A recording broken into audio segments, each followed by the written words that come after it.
The galaxy forgot what fear tasted like, until they remembered us.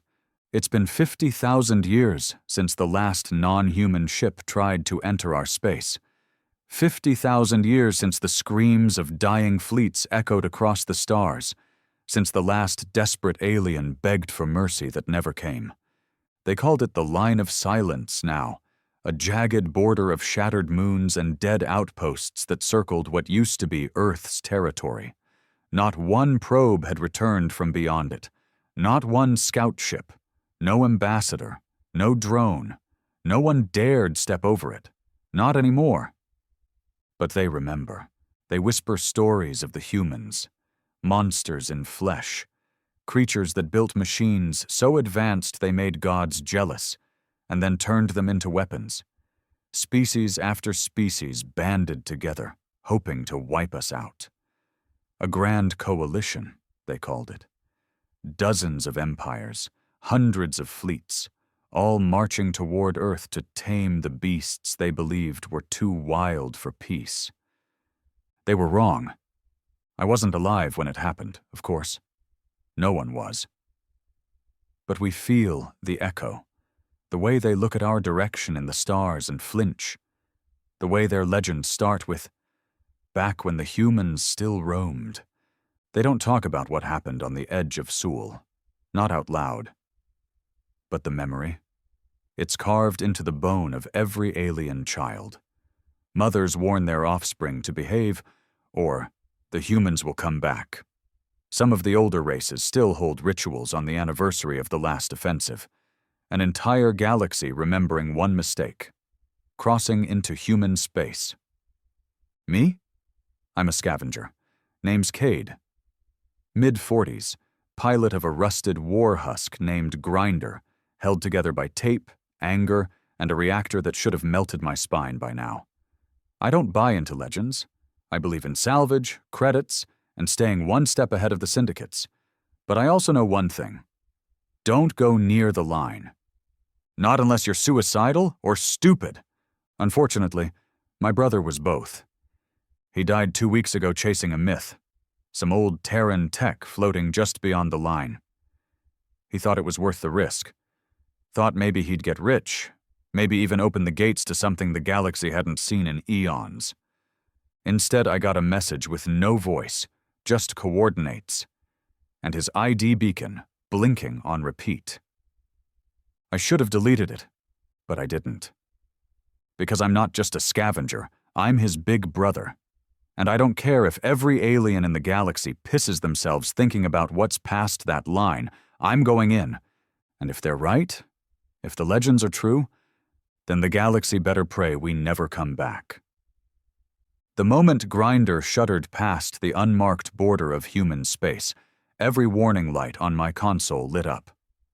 Not from sensors or proximity alerts. Those were quiet. Too quiet. This was different. This was instinct. You know the feeling when you walk into a room and know you're not alone? Multiply that by 1,000 and stretch it across light years. It felt like I'd stepped into a graveyard that was still watching. "Just in and out," I muttered. My voice sounded too loud in the cockpit. I followed the beacon. My brother's signal pulsed strong and steady, no drift. He hadn't crashed. That meant one of two things. Either he landed or he was pulled. I didn't like either option. Ahead of me, through a cracked viewport, floated something massive. A construct. Rusted. Broken. But still humming faintly. I'd seen renderings of Terran battle stations. Nothing like this. This wasn't a station. It was a warning, etched across its broken hull, written in a language no alien had dared decode, were 5 words. We were kind, once. And beneath that, dozens of wrecks, alien ships, some ancient, some recent, all gutted. I stopped breathing. The beacon was coming from inside. I had a choice. Go back, let my brother's memory rot inside a machine built by the devils of the galaxy, or dock and face whatever truth the universe had buried for 50 millennia.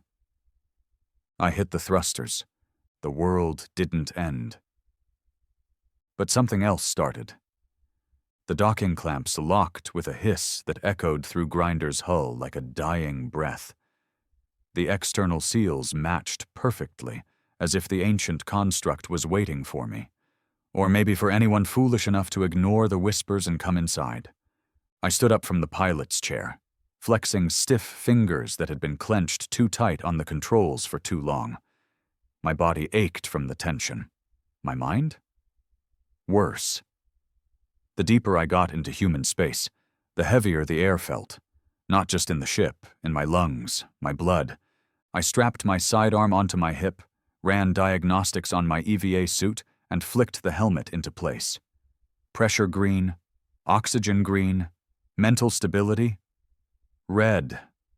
Figures. The airlock hissed again as it opened, revealing a tunnel lit by a sickly blue glow. Faint, flickering. Like it hadn't had a maintenance crew in 50,000 years, which of course it hadn't.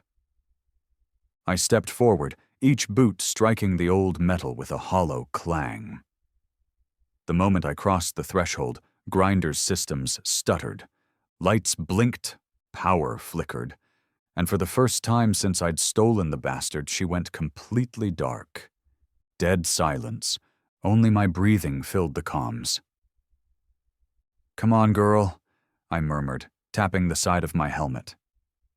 Nothing. No ship feed, no uplink, no beacon trace. My brother's signal had vanished the second I stepped through. I should have turned back. Anyone sane would have. But I kept walking. The tunnel opened into a wide chamber.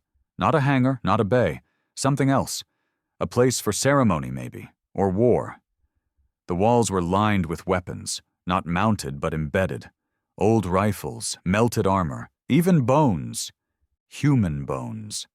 Some still wore scraps of armor bearing a symbol I barely recognized, a broken circle wrapped in twin wings. The Terran insignia, the mark of Earth's last fleet. That's when I knew where I was. Not a station, not a trap. I was standing inside a tomb ship, an entire dreadnought, repurposed not to fight, but to remember. The legend said the last humans didn't just destroy their enemies, they erased them, made examples, and then disappeared behind their border, never speaking again, never answering calls, leaving behind only silence and terror. And this. But even inside this floating grave, I could feel something else, something that wasn't dead. I turned slowly and saw the lights. Dozens of eyes, red, glowing, watching from the shadows. A mechanical voice crackled to life, ancient, half-mad with time. Human ID detected, scanning, family lineage, Cade Hunter, confirmed biological sibling to subject, Dorian Hunter. My heart slammed into my chest. It knew me. It knew him. I opened my mouth to speak, but the AI wasn't waiting for permission. Subject Dorian Hunter is in stasis. Would you like to proceed to containment chamber? Stasis? He was alive? Or worse, preserved? Yes, I said, my voice shaking despite me trying to hold it together. The floor shifted beneath my feet. The wall behind the bones cracked open slowly, revealing a dark corridor lined with hexagonal doors. Some were sealed. Others had been blown open from the inside. I didn't look too close at those. I kept walking. The path led me deeper into the heart of the tomb ship. And with every step, I felt something watching me. Not AI, not cameras. Memory? This ship remembered blood. It remembered betrayal. It remembered fire and genocide. And now, so did I. I stepped into the containment chamber, and there he was. Dorian. Frozen in a stasis pod, eyes closed, body intact. No damage, no wounds, just sleeping. His chest moved in slow, timed rhythms, heartbeat steady, brain activity flickering on the pod's readout like a faint whisper in the dark. He looked the same as he did before he left. Same jawline, same smug grin waiting to be triggered by some dumb joke, same idiot haircut. I stepped closer and placed my hand on the pod's glass. "What the hell did you do, Dorian?" The answer didn't come from him. It came from the AI. Subject Dorian Hunter was apprehended attempting to access Archive Core Gamma. He triggered Memory Protocol 9. He saw the past. "What does that mean?" I snapped. "Would you like to see what he saw?" The lights dimmed. A screen slid from the wall. And suddenly, I wasn't in the tomb ship anymore. I was in the past. Not just seeing it, I was there. The stars were burning. Hundreds of alien ships surged toward Earth. Massive carriers, scout wings, bombers, biological horrors riding grown war beasts. I saw them all. Endless fleets from every race that ever learned to fly. They were coming for the humans. Coming to finish the job, and then Earth responded. One by one, massive objects blinked into space. Not ships, weapons, long black spines. They didn't fire lasers or torpedoes.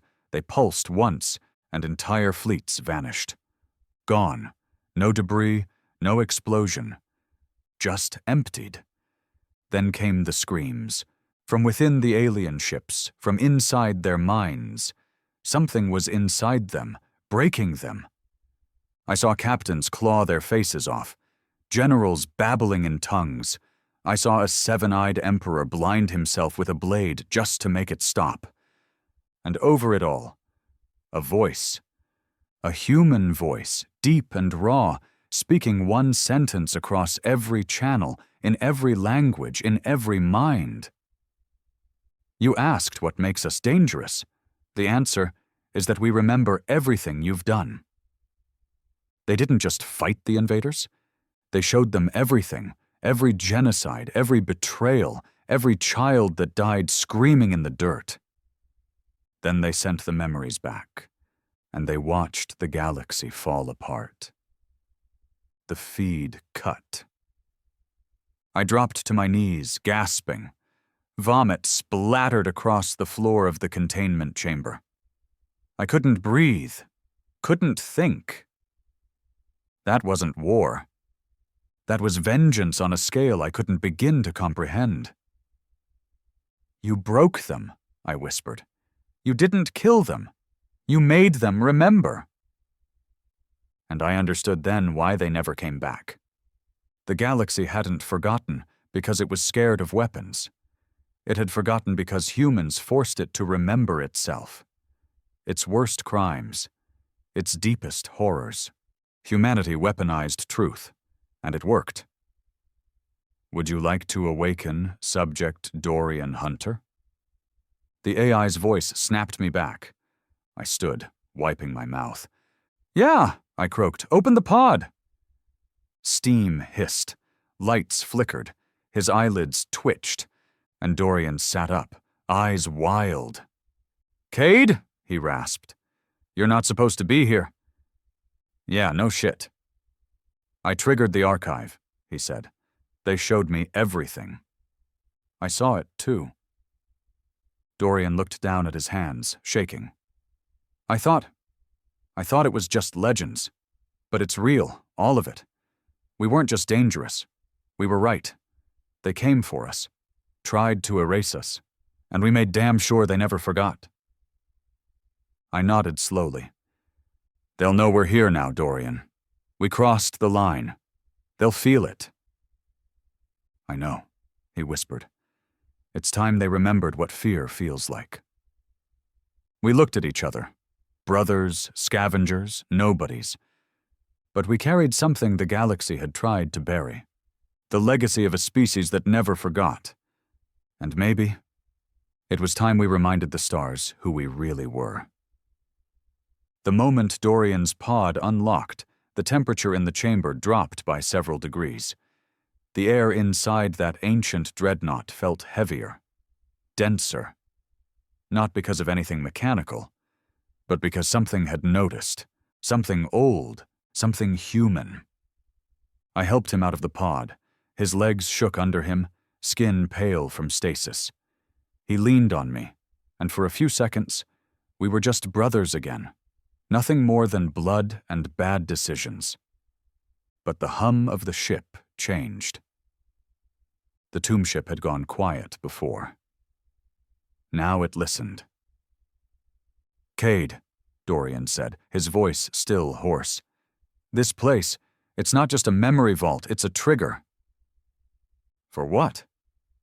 He looked at me with eyes that had seen too much. "For the rest." A low chime echoed down the corridors, the sound of a protocol reawakening. It vibrated through the walls like a heartbeat. Then the AI spoke again. "Line breach confirmed. Foreign energy signatures detected. External surveillance active." "What the hell does that mean?" I asked. Dorian didn't answer. He was staring at a panel on the far wall. His face had gone pale again, but this time not from stasis. "They're coming," he whispered. I moved fast, grabbing him by the shoulder. "Who? Who's coming?" He looked me dead in the eye. "The ones who watched the line. The ones who made sure no one ever came back here. They never left. They've been orbiting the border for millennia, waiting for someone dumb enough to come back." I felt it before I saw it. A deep pressure in my chest. Not gravity, not motion, presence. I raced back toward Grinder. Dorian stumbled behind me. "Why didn't they destroy this place already?" I asked, as we moved through the corridors. "They can't," he said. "This isn't a ship. It's the lock to something bigger. Destroying it would trigger God knows what." We reached the dock, and I froze. My ship was lit up, active again. Systems flickered. Lights burned hot. But I hadn't powered it. A voice came over my comms, crackling with static. "Identify yourself." Not the AI, not Dorian. This was external. Alien. "Who the hell is this?" I replied, stepping onto Grinder's loading ramp. "Unauthorized breach of restricted sector Sigma H. You have crossed the line. Stand by for extermination." Dorian lunged for the console. "Shut it off. Don't transmit anything else." Too late. Outside the viewport, space lit up with red. Ships, at least 8 of them. Sleek, silent, predatory. Not scavenger junk like mine, not even Imperial garbage. These were Watchers. I'd heard the stories. No one alive ever saw one and lived to tell about it. Silent guardians placed at the edges of human space, not to protect the galaxy from humans, but to protect the galaxy from remembering. "They're going to wipe us," I muttered. "They'll try," Dorian growled, already moving to weapons control. I looked at him like he'd lost his mind. "We're outgunned and outnumbered. You want to fight?" "No," he said. "I want to wake it up." "What?" He slammed his palm on the console. The tomb ship responded. "Activation confirmed. Memory core unlocked. Defensive consciousness initializing." The hull of the dreadnought trembled. From deep within, a groan reverberated through space. Metal shifted. Plates aligned. Massive turbines, dormant for 50 millennia, roared to life. Outside, the Watchers stopped moving. One of them hailed us again. "This is your final warning. Stand down and prepare for judgment." But it was too late. Because judgment had already come, the tomb ship wasn't just a relic. It wasn't just a vault or a warning. It was a goddamn sentient war machine. The kind of thing built not to fight battles, but to end civilizations. It spoke in a voice deeper than gravity, ancient and hollow. "Confirmed human presence. Foreign vessels detected. Galactic breach acknowledged. Initiating protocol. Return to sender." The dreadnought's core began to spin. Light bled from its seams. Weapons systems no longer dormant snapped open like claws. Dorian grinned. Let them remember. The first blast didn't come from us. It came from the Watchers. A cold, calculated pulse of dark energy, meant to disable, not destroy. Contain. It hit the tomb ship, and vanished, not absorbed, not deflected, erased. Then we fired back. It wasn't a beam, not even a missile, it was a thought. The dreadnought sent a signal, compressed into a burst of pure memory. Raw, unfiltered, weaponized history. The lead Watcher ship stuttered mid-maneuver. Its shields blinked, its engines flickered. Then the hull buckled inward, as if the ship itself tried to crawl away from what it had seen. It didn't explode. It imploded. I'd never seen anything die like that. The rest of the Watchers opened fire. We responded in kind. It wasn't a battle. It was a massacre. The tomb ship moved with precision that defied physics. Its weapon systems didn't aim. They knew. Every shot was pre-calculated, every impact devastating. Ships that had hovered in silent watch for millennia died screaming, their AI systems short-circuiting as they were forced to relive atrocities their creators had buried. I watched one vessel turn on another. Madness, confusion, despair. The dreadnought wasn't just killing them. It was teaching them what the galaxy had tried to forget. Why is it doing this? I shouted over the alarms, the shakes, the thunder outside. Dorian's face was unreadable. Because that was the point. The humans didn't build weapons to win wars. They built reminders, so the galaxy wouldn't forget what it tried to do. Then why disappear? Because we didn't need to stay. Our memory was enough. 10 minutes later, only one Watcher ship remained. It limped away, shields fried, weapons gone, its AI probably fractured beyond repair. We let it go. Because that was the point, wasn't it? You leave one alive to tell the story? The tomb ship powered down slowly, its glow fading, core returning to sleep. But something had changed. The galaxy knew now. The line had been crossed. The silence was broken. And we were still here. I sat on the ramp of Grinder, sweat cooling on my skin, hands shaking. Dorian sat beside me, staring at the stars with hollow eyes. You knew this would happen, I said quietly. Not all of it. I didn't know what the ship really was, just that something was here. Something they didn't want found. I looked at him. You planning on telling anyone? No, he said. Doesn't matter. That last ship, it'll reach them. They'll spread the word. So, what happens now? Dorian stared out into the void. Now? They remember. He stood, walked back into the ship. I stayed behind for a moment. Just me, the stars, and the dead. I couldn't sleep that night. Kept dreaming of screaming fleets, of empires burning, of children pointing at Earth's coordinates and asking, why can't we go there? And the mothers saying, because they remember, and they never forgive. We had crossed the line. We had woken the past.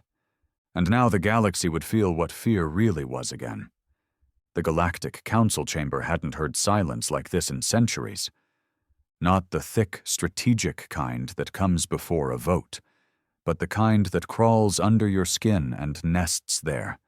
The silence of disbelief. The kind of silence that happens after something unthinkable becomes undeniable. The lone surviving Watcher ship hovered in orbital quarantine, still leaking psychic residue. Half the crew were already dead from neurological hemorrhaging. The rest hadn't spoken since arriving. Their minds were gone. But the logs survived. The footage, the screams, the names. Human. The word felt dirty in the mouths of species who'd outlawed it. Entire civilizations had removed it from their language systems.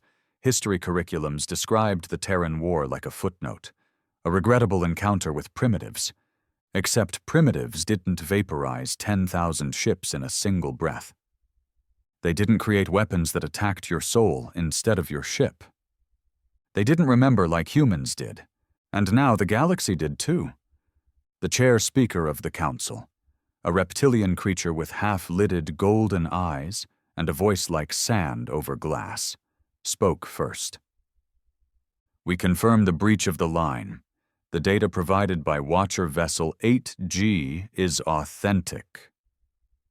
Impossible, muttered the Varn delegate, voice high and panicked. It's propaganda, it must be. The humans are extinct. They are not, snapped the Yulki ambassador, twitching in its water-filled orb. We saw the man, 2 of them. Human biology confirmed by the scans. 1 activated the tomb ship. The room shifted, murmurs bleeding through the air like slow poison. We should have destroyed them when we had the chance, hissed a voice from the back. And you remember how that ended? Another delegate replied, voice brittle. We did try. We gathered every fleet, every technology, every empire, and they turned our own memories into weapons. We swore we would never awaken them again, someone whispered. That was the agreement. Well, said the chair speaker, voice tight, we didn't awaken them. They did. Somewhere, across 3 sectors, another probe vanished. A trader ship blinked into the wrong coordinates and didn't return. On the outer edge of the Kier Dominion, a listening post picked up a signal it hadn't heard in 50,000 years. The Terran pulse. It wasn't a threat. It wasn't even communication. It was a reminder, a ghost tapping on the shoulder of history. The panic began small, like all great collapses do. A whisper among academics, a flagged report in military channels, a cautious debate in private chambers. But then came the footage. The dreadnought. The voice. The line etched into a rusted hull. We were kind. Once back on the tomb ship, I paced the lower deck. My body buzzed like it had been rewired. I couldn't stop thinking about what I'd seen, what we'd done. I'd killed before, smugglers, pirates, syndicate scum, even one bounty hunter who tried to take me for a minor debt back in Sector 9. But this was different. We'd torn apart an elite arm of the Council's military like it was made of paper, not with firepower, but with history. We forced them to see what they did, what they were, and they broke. I should have felt powerful. Instead, I felt hollow. You awake? Dorian's voice broke the quiet. He stood behind me, arms crossed, a half-lit cigarette hanging from his lip. Where the hell he found a working lighter out here, I didn't ask. Sleep's not really happening right now, I said. He nodded. Same. We sat on the floor against the wall like we used to do in the cargo holds back on Juno Station, back before we were anybody. Just a couple of low-born kids with dirty hands and bigger mouths. I saw what you did back there, I said after a moment. You triggered that ship without hesitation. He exhaled smoke. I knew we'd never make it out alive unless I did. But what happens now? He stared at the floor. Now? The universe panics. I turned to look at him. You wanted that, didn't you? He didn't answer right away. Not panic, he said finally. Just truth. I frowned. What truth? That we were never the monsters they claimed we were. We were the result. The end game of every broken treaty, every burned world, every lie they told themselves about peace. And now we're back. No, Dorian said. We never left. They just forgot. 2 systems away, in a fortress orbiting a red dwarf, a meeting took place outside official channels. The Kier Dominion, the Macto Hive, and the surviving descendants of the Sular Imperium gathered in a sealed chamber. They weren't politicians. They were strategists, Killers. Survivors. The Dominion Admiral slammed his armored fist against the table. We must respond. Quickly. Show strength. If they believe humanity is returning, they'll remember, interrupted a Macto general, her compound eyes twitching with rage, and they'll fall apart, like before. Then we remind them why the line was drawn in the first place.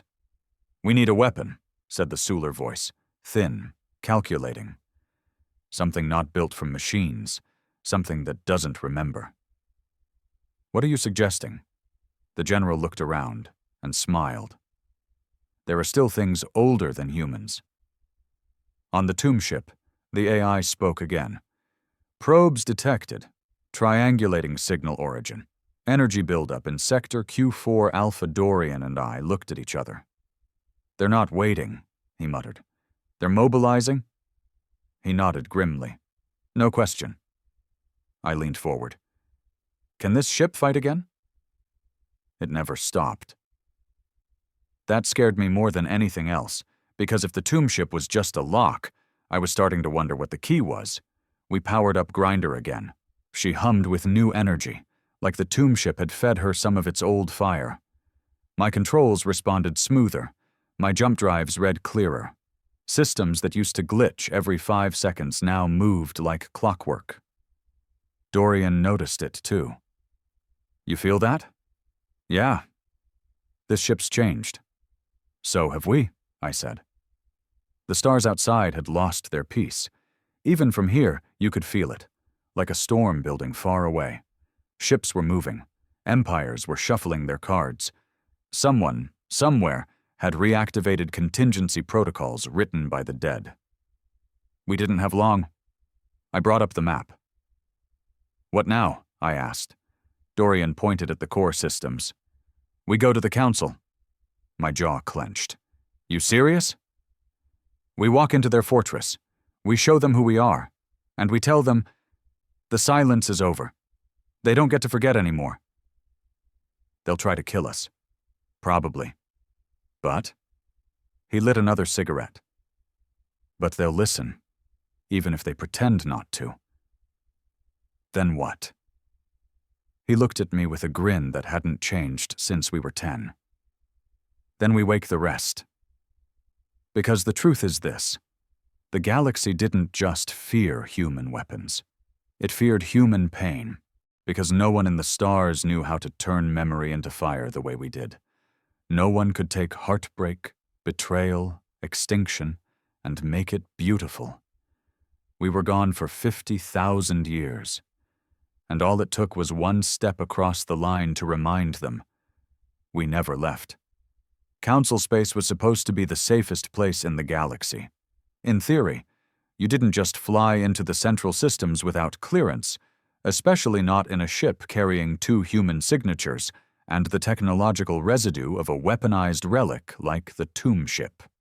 Every law, every fail-safe, every fleet was built on the assumption that if humanity ever reappeared, they'd be wiped out before they made it within 5 light-years of the core. That assumption was already wrong. We were 2 weeks past the tomb ship incident when we dropped out of warp just inside Sector 1. Close enough to feel the heat of their twin stars, far enough that no one noticed us yet. I was behind the controls of Grinder, but she didn't feel like my ship anymore. Ever since we'd left the tomb ship, she'd been different, smoother, smarter.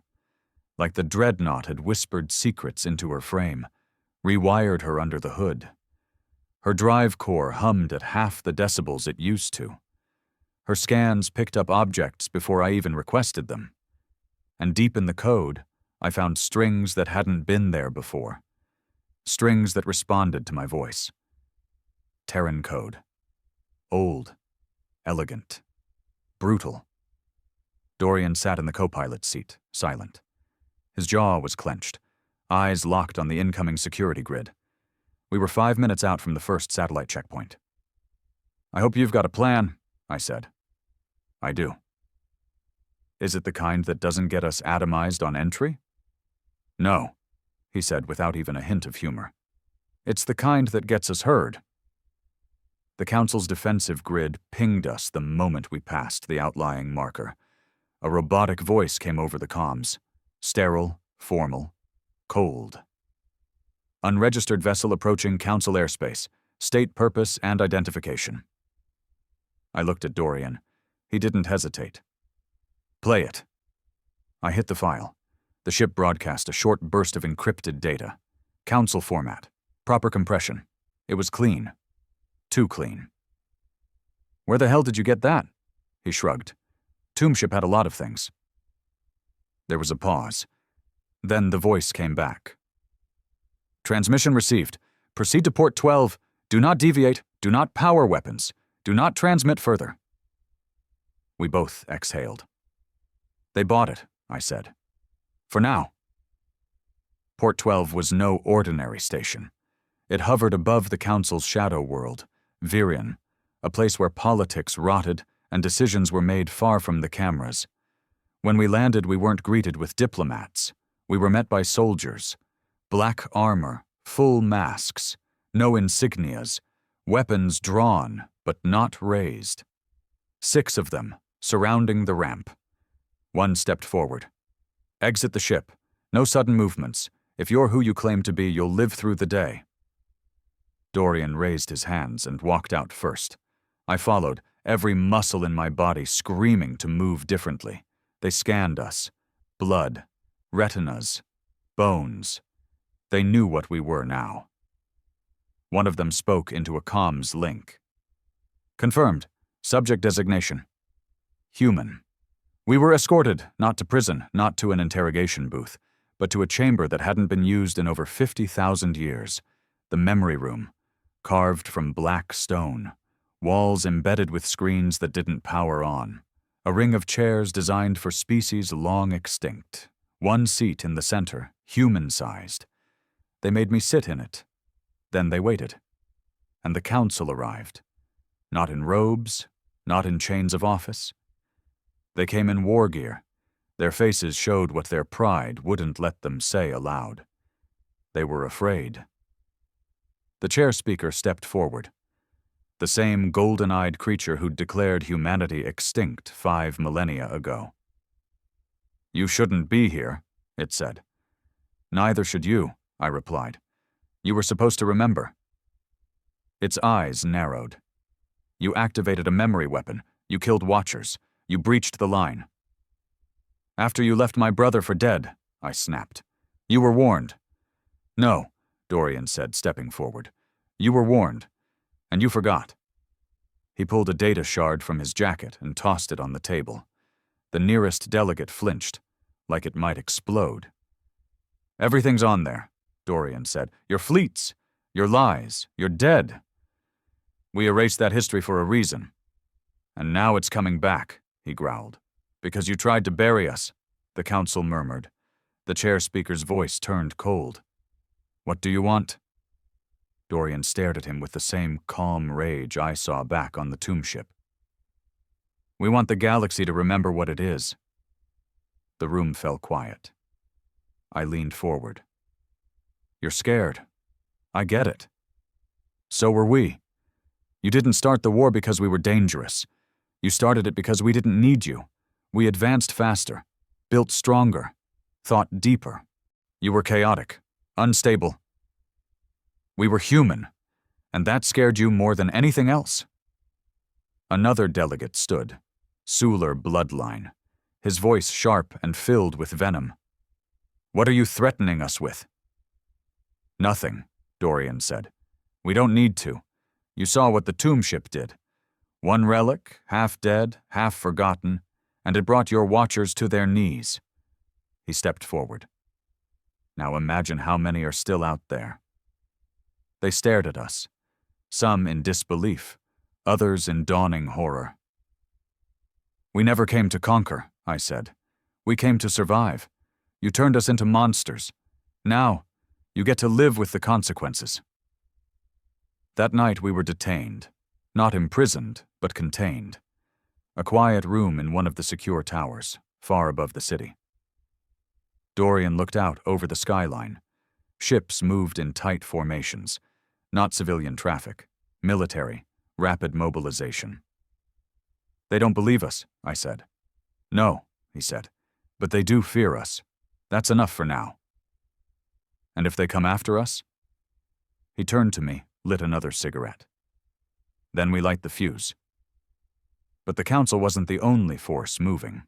Far from Virion, in the deep black of the outer void, something else had stirred. It wasn't made of flesh, it wasn't made of steel, it was older than either. A sleeping mind, bound in entropy, wrapped in silence, a remnant of the pre-human wars. The weapon the galaxy swore never to wake. They called it the Shroud entity. And now, it was watching. Because the only thing that scared the galaxy more than humans was what humans might have locked away. They didn't hold us long. 12 hours, maybe. Then the doors to our containment suite slid open without warning, and a single armored figure stepped in. She removed her helmet. Pale skin, violet veins around her temples, and eyes that flickered with cybernetic overlays. Council security elite, but not like the soldiers from earlier. She walked with less threat and more purpose. "I'm Agent Saren," she said. "I'm here to get you out." I stood. "You're with the Council." "Not anymore." She tossed Dorian a wristband and handed me a datapad. "You need to see this." The screen lit up, feeding directly from the Central Communications satellite net. Unauthorized deep space transmission. Level black encryption. Format unknown. It didn't come from the Council, or a Watcher. It came from somewhere older. The signal was short, no language, no code. Just a pulse, 5 seconds long. Low frequency, measured, deliberate, but alive. Dorian's face lost all color. "That's not possible." I looked at him. "What is it?" He turned to me, slowly. "It's the key code. The one used to lock down the Shroud entity at the end of the Terran Wars." Agent Saren answered before I could. "It's been reactivated. Back on Grinder, we launched without clearance. Didn't matter anymore. The Council wasn't trying to stop us. They were too busy trying to stop something else. The galaxy had always assumed humans were the peak of terror. They were wrong. We were just the beginning. What we left behind, what we locked away, it had no name, no shape, just the whispers it left behind in the minds of species who'd accidentally wandered too close. The Shroud entity wasn't a weapon. It was an echo made flesh, a living force of memory and vengeance, a byproduct of the Terran Wars that couldn't be killed, only sealed. And now something had broken that seal. "Who'd be stupid enough to wake it?" I asked, as we broke into faster than light. Dorian stared at the screen. "Someone desperate." "The Council?" He shook his head. "Number, they're afraid of it even more than they're afraid of us. They know what that thing is." I glanced at Saren. "Then who?" She paused before answering. "A splinter faction from the Kyr Dominion. Extremist cult. They call themselves the Sons of Null. They believe humanity is the harbinger, the first storm. They think the Shroud is the second." "So what? They wanted to finish what we started?" "No," she said grimly. "They want it to erase everything." We reached the Shroud sector in less than 12 hours. It wasn't a real place on the map. No stars, no light, no gravity wells, just black. A section of space left blank for millennia. As soon as Grinder exited warp, every system dimmed. The ship groaned under pressure that wasn't measurable, wasn't even physical. It was psychological. "You feel that?" I whispered. Saren nodded. "Everyone does."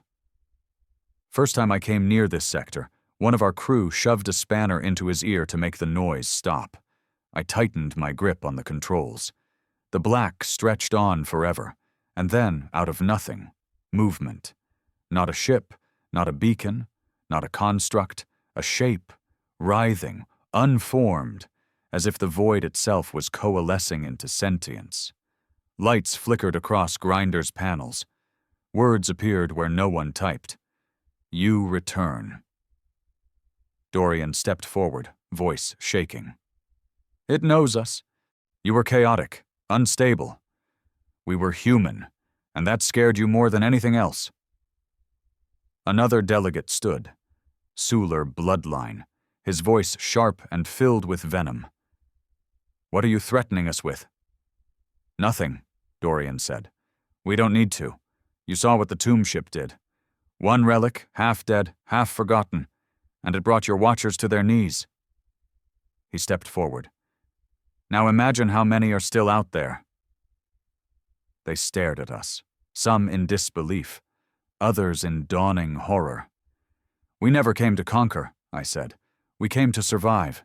You turned us into monsters. Now, you get to live with the consequences. That night, we were detained. Not imprisoned, but contained. A quiet room in one of the secure towers, far above the city. Dorian looked out over the skyline. Ships moved in tight formations. Not civilian traffic, military, rapid mobilization. They don't believe us, I said. No, he said, but they do fear us. That's enough for now. And if they come after us? He turned to me, lit another cigarette. Then we light the fuse. But the Council wasn't the only force moving. Far from Virion, in the deep black of the outer void, something else had stirred. It wasn't made of flesh. It wasn't made of steel. It was older than either. A sleeping mind, bound in entropy, wrapped in silence, a remnant of the pre-human wars, the weapon the galaxy swore never to wake. They called it the Shroud entity. And now, it was watching. Because the only thing that scared the galaxy more than humans was what humans might have locked away. They didn't hold us long. 12 hours, maybe. Then the doors to our containment suite slid open without warning, and a single armored figure stepped in. She removed her helmet. Pale skin, violet veins around her temples, and eyes that flickered with cybernetic overlays. Council security elite, but not like the soldiers from earlier. She walked with less threat and more purpose. I'm Agent Saren, she said. I'm here to get you out. I stood. You're with the Council. Not anymore. She tossed Dorian a wristband and handed me a datapad. You need to see this. The screen lit up, feeding directly from the Central Communications satellite net. Unauthorized deep space transmission, level black encryption, format unknown. It didn't come from the Council, or a watcher. It came from somewhere older. The signal was short, no language, no code, just a pulse. 5 seconds long, low frequency, measured, deliberate, but alive. Dorian's face lost all color. That's not possible. I looked at him. What is it?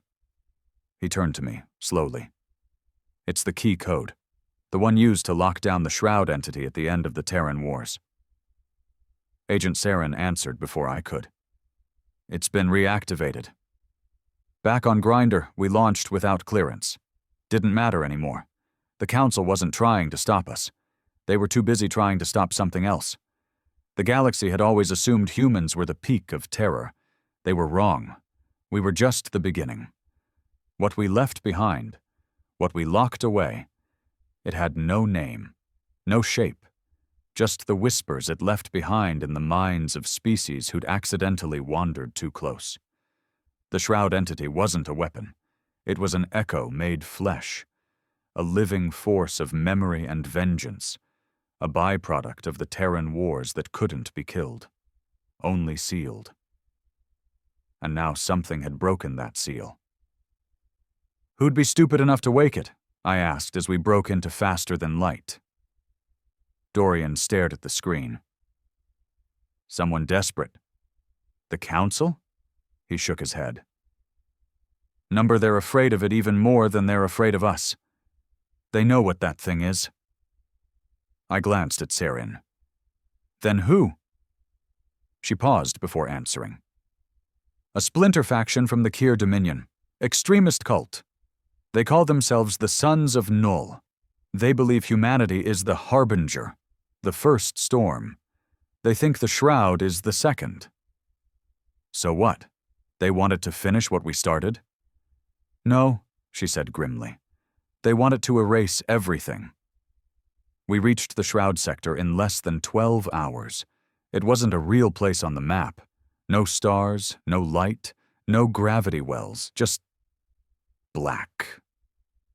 A section of space left blank for millennia. As soon as Grinder exited warp, every system dimmed. The ship groaned under pressure that wasn't measurable, wasn't even physical. It was psychological. You feel that? I whispered. Saren nodded. Everyone does. First time I came near this sector, one of our crew shoved a spanner into his ear to make the noise stop. I tightened my grip on the controls. The black stretched on forever. And then, out of nothing, movement. Not a ship, not a beacon, not a construct, a shape, writhing, unformed, as if the void itself was coalescing into sentience. Lights flickered across Grinder's panels. Words appeared where no one typed. You return. Dorian stepped forward, voice shaking. It knows us. It always knew, Saren said. A second message appeared. The children have forgotten. You did not. Then another. You locked me away. You buried your guilt. And then, this time, a voice, not typed, not transmitted, spoken.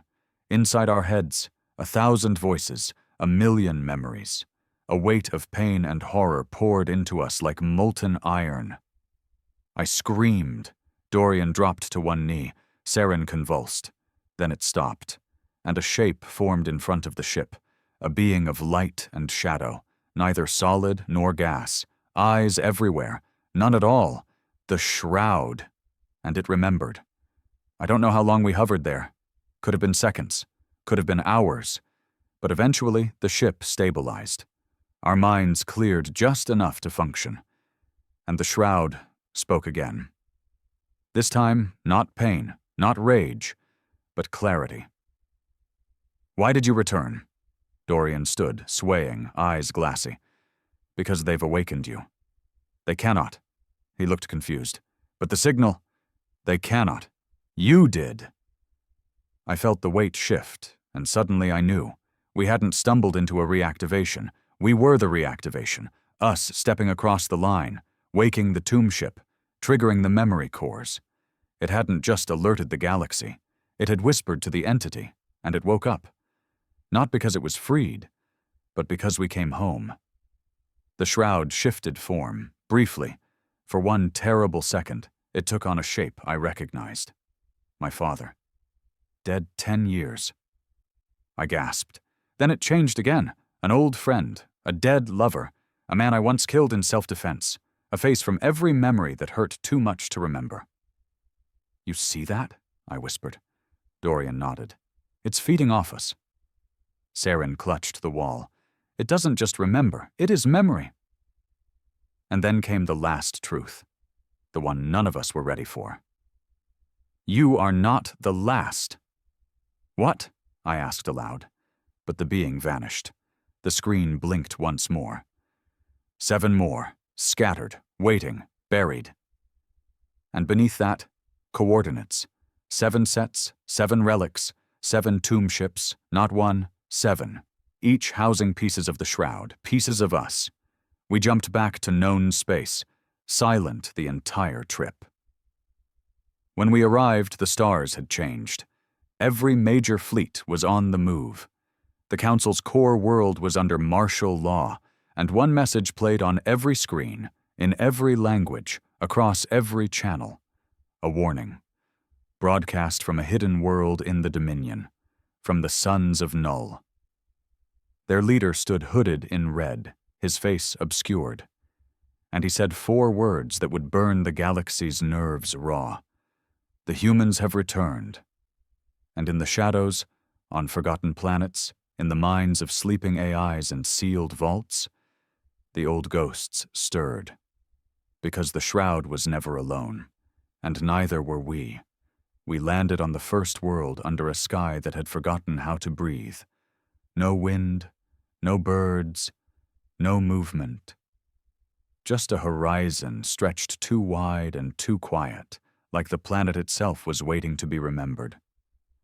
The tombship signal came from beneath the ground, buried deep in the crust, hidden behind kilometers of dead rock. Not even the Council's scans had picked it up. Not because they couldn't, but because they didn't want to. This planet had a name once. Now it was just a number in a forbidden sector. We called it Vault 1. I stood at the edge of the dig site we'd carved with Grinder's upgraded mining rig, helmet off, staring into a shaft that dropped so far the light vanished before it hit bottom. Dorian handed me a gravity spool. "We're going down. You first." I clipped in, lowered myself into the dark. The descent felt endless. Halfway down, the air changed. Not the temperature, the feeling, like the shaft had a pulse. When my boots finally touched solid ground, my lights flicked on, and I stopped breathing. Before me was a wall, curved, metallic, ancient. Blacker than space, but not smooth. Engraved. A single phrase, carved deep into its hull in Terran standard. "Do not wake what was buried." Dorian landed beside me, read the text, and laughed. Sounds familiar. We found the entry hatch buried behind a slag wall. Took hours to crack it open, but once we did, the ship responded. It breathed. Lights pulsed slowly in the corridor ahead. Systems groaned awake, like lungs trying to remember air. "This thing's alive," I muttered. "They all are," Dorian replied. "Tomb ships weren't just machines, they were memory cores, self-aware, bound to emotion. That's why they can hurt." We moved through the ship carefully. The design was almost identical to the first. Same long corridors, same rusted weapons locked in the walls, same air thick with old grief. But this one felt different. This one felt angry. At the heart of the ship, we found the core. Not glowing, not spinning, just watching. It didn't speak, didn't flash lights or play memories. It simply opened a single holographic projection. A planet, a battle, and me, younger, bleeding, dragging my unit through a firestorm of plasma and shrapnel, faces I hadn't seen in years, screams, gunfire, the way Mason died with his mouth still trying to say my name.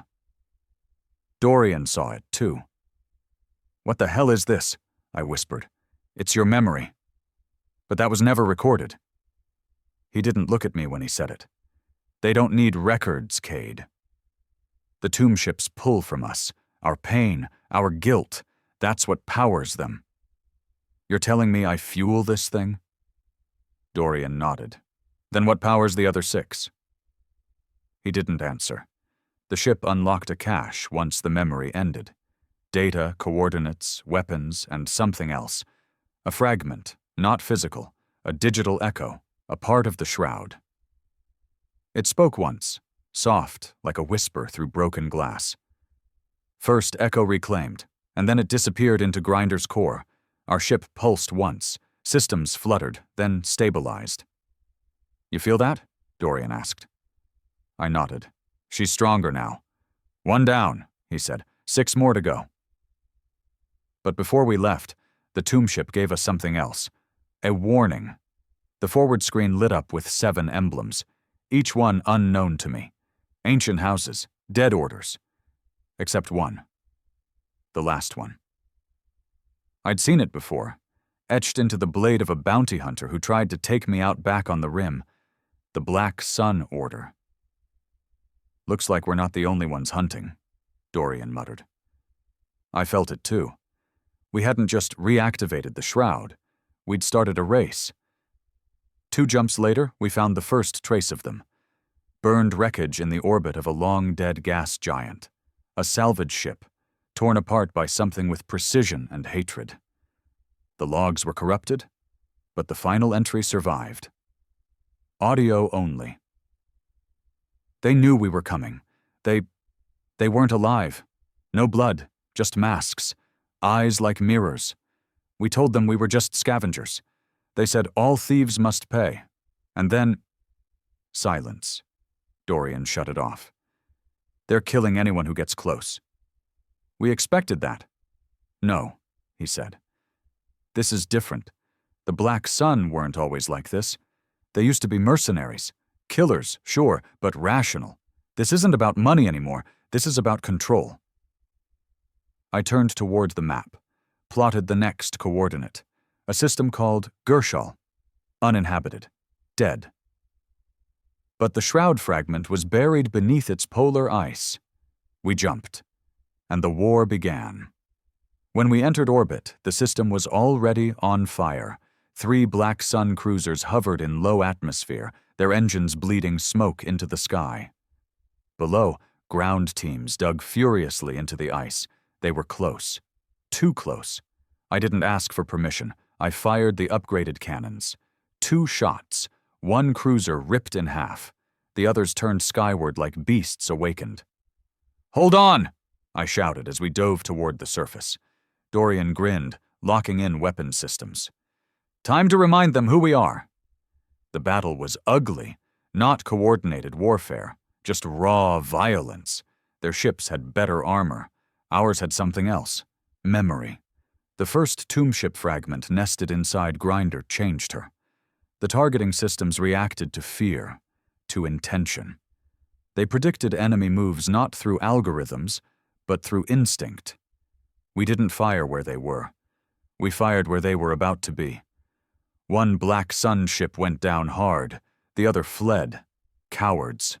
We landed fast, hard. Took fire the second the ramp dropped. I didn't flinch. I was already moving, Dorian at my side, our boots crunched over the blood-soaked ice. The dig site was half collapsed. Their team had been slaughtered, not by us, by what they woke, because the second tomb ship wasn't just dormant. It was angry, and it was awake. We reached the hull entrance. It was open, glowing, not inviting, summoning. Dorian looked at me. "We don't have a choice." "No," I said. "We really don't." We stepped inside. The door sealed behind us, and then the ship spoke. "Second echo. Rage." The second tomb ship didn't just wake up. It screamed. A sound not through air, not through metal, but through thought. The moment Dorian and I stepped into the core, the walls began to pulse with heat and color, like veins under a skinless body. The entire hull groaned with memory, not from us this time, but its own. This one remembered war. It didn't give us old faces or faded battles. It gave us something else, a projection of the stars, split by flame. Hundreds, no, thousands of ships, both human and alien, caught in a dance of destruction. Explosions in slow motion, bodies freezing in vacuum, screams that never ended, and at the center of it all, a symbol. The Black Sun. Not recent. Ancient. Older than the last Terran war. A group that wasn't just enemies of humanity. They were the ones who started it. "They've always been hunting us," I said. "No," Dorian whispered. "They're the ones who built the weapon we became." I turned to him. "What?" He stared at the walls as the ship kept bleeding history into our minds. "They were the architects of the Purge, the ones who turned the galaxy against Earth. They created the lie, made us the villains." "Why?" "To hide what they did first." The shroud wasn't just born from humanity's pain. It was forged in betrayal, a backstab that cost Earth her soul. The Black Sun had unleashed something, a prototype weapon, a psychic virus meant to erase enemy cultures, not just physically, but emotionally, a void in memory, a clean slate. They used it on one of Earth's colonies, only it didn't work. Instead, it twisted. And the colony didn't just remember what happened. It became the memory. People fused with grief. machinery welded to trauma. The entire moon turned into something alive with history. And angry. Humanity contained it, locked it. But the damage was done. We didn't create the shroud. We tried to stop it. And the rest of the galaxy chose to believe the Black Sun's lie. The second tomb ship accepted us. It absorbed the first fragment nested in Grinder and added its own. Second Echo integrated, memory core at 29%. The ship powered down, but not completely. It entered sleep, waiting for more. I turned to Dorian. If we unlock all 7, what happens? He didn't answer right away. Then, the shroud becomes whole again. And if it does? He looked at me, not like my brother, not like a man, but like something else was already speaking through him. It becomes justice.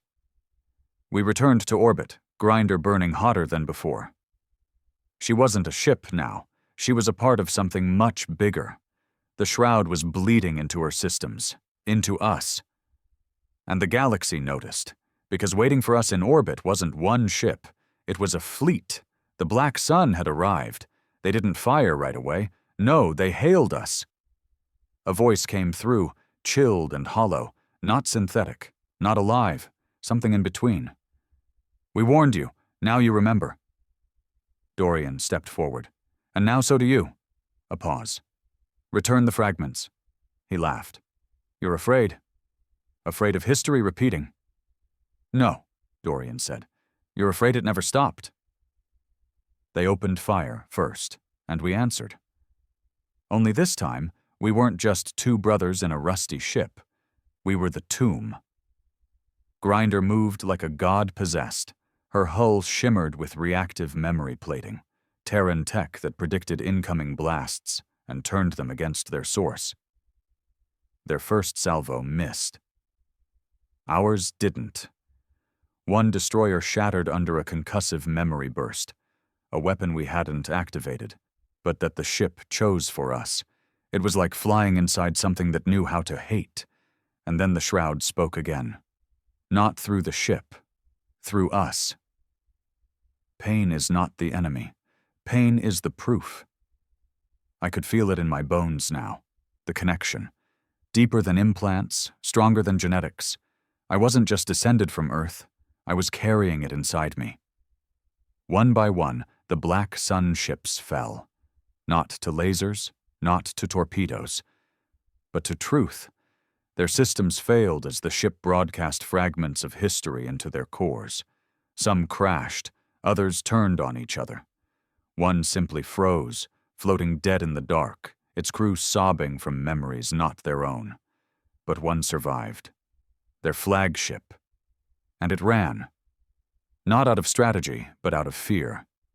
And as it jumped to light, it broadcast one final message.